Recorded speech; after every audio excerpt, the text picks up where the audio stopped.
Hi, today's topic is basic input output operations. So, what are the basic input output operations on the computer? Let us see. Nothing but how that input, how we are going to giving input to the keyboard, input to the computer through input devices, and from the input devices to CPU, and from the CPU to output device, how it is going to be traveled, and how that what are the operations are going to be included. Let us see in this today's topic. So let us we are going to take an examine by means which data are transferred between the memory of a computer and the outside world. Input output operations are essential, and the way they are performed can have a significant effect on the performance of a computer. So nothing but how the data is transferred between the memory of a computer and the outside world, nothing but output devices. So input output operations are essential in this, and the way they are performed can have a significant effect on the performance of a computer. So the performance of a computer can be depend on the speed, and what are the internal devices, the configuration of a computer. If the configuration of a computer is high, then the speed of a computer is high. If the configuration of a computer is low, then the speed of the computer is low. So it is depending upon the internal parts, and the memory, and the speed, and the motherboard, all it could be depends.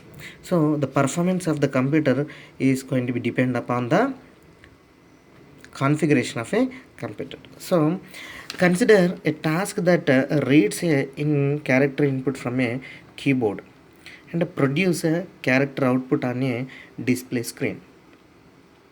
So we are going to giving input through keyboard of one character, and how the character is going to be displayed on the screen. That is a simple way of performing such IO tasks is to use a method known as a program controlled IO. So this method we can call it as a program controlled input output.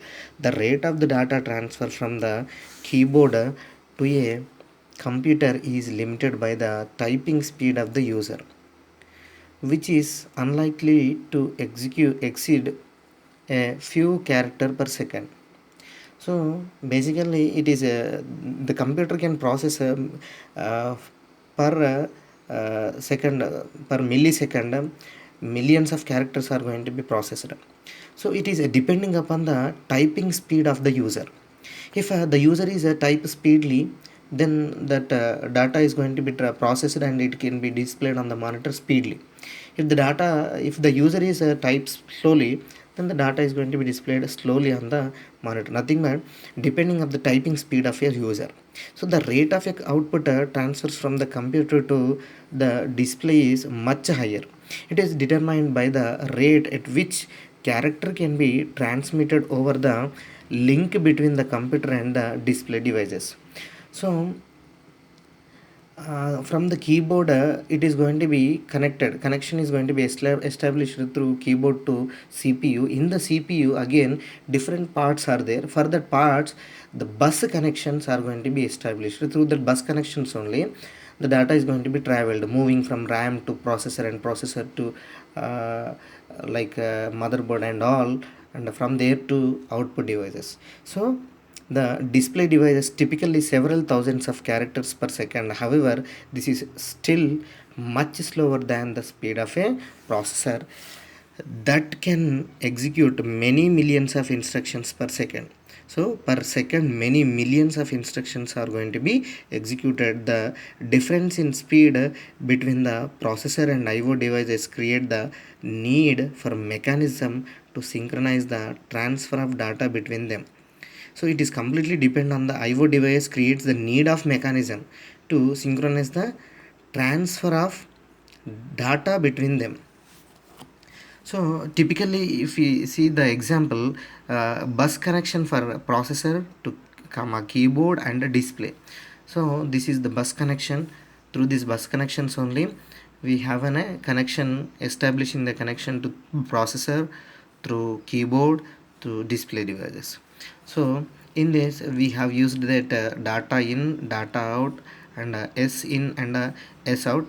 So let us see what are they, we will discuss. This S is nothing but status flag, status flag in, status flag out. Let us see an example.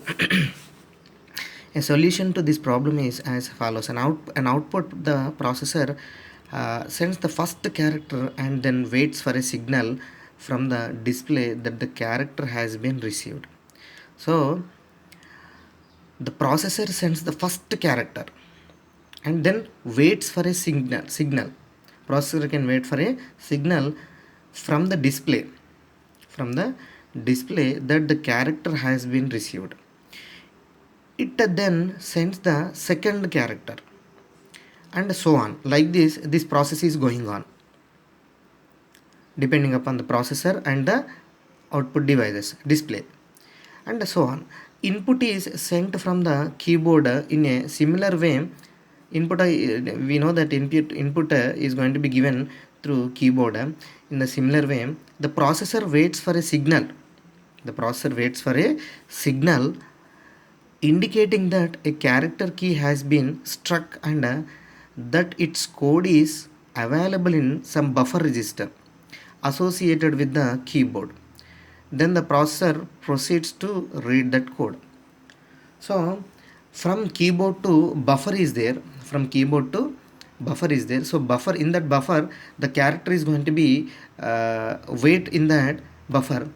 When processor is ready to take if signal, it gives a signal from the processor, then through buffer only the character is going to be read to processor. Nothing but keyboard to buffer, buffer to processor. So the keyboard and the display are separate devices. We have seen in this keyboard and display, we have separate devices. The action of striking a key on the keyboard does not automatically causes the corresponding character to displayed on the screen. So nothing but when we are automatically we think that we are going to think that when pressing the keyboard directly we can observe in the monitor only. If we press that key like A, directly it is going to be displayed on the monitor only, but it is traveling via CPU and it is going to be processed and it is going to be displayed on the monitor. So within the fraction of seconds, like this character is going to be moved from CPU to process and it is going to be displayed on the monitor.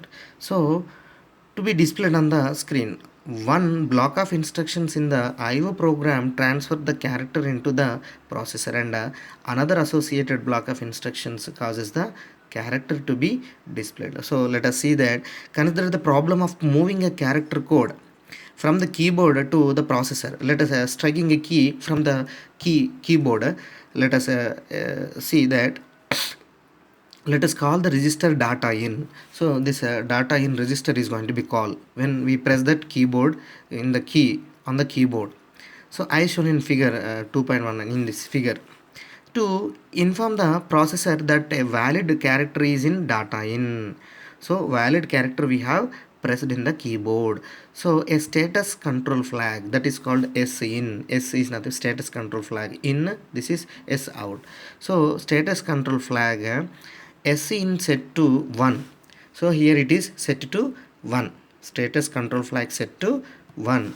A program monitors SIN and when SIN is set to 1, the processor reads the contents of data in. So the processor ready to read the data in contents in that keyboard. Nothing but in that SIN flag is going to be 1, set to 1. So a program monitors SIN and when SIN is set to 1, the processor reads the contents of data in.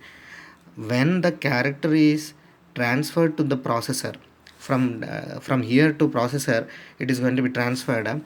Then SIN is automatically cleared to 0. So here SIN is automatically cleared as 0.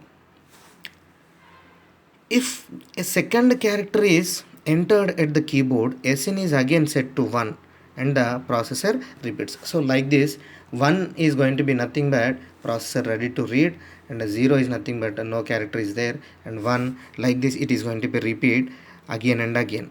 So SN is again set to 1 and the processor repeats so on. And how that data out is going to be worked, let us see. So in this, a buffer register data out and a status control flag sout are used for this transfer. When sout equals 1, sout equals to 1, the display is ready to receive a character. So sout equal to 1, then the display is ready to receive a character. So it is ready to receive a character display on the monitor.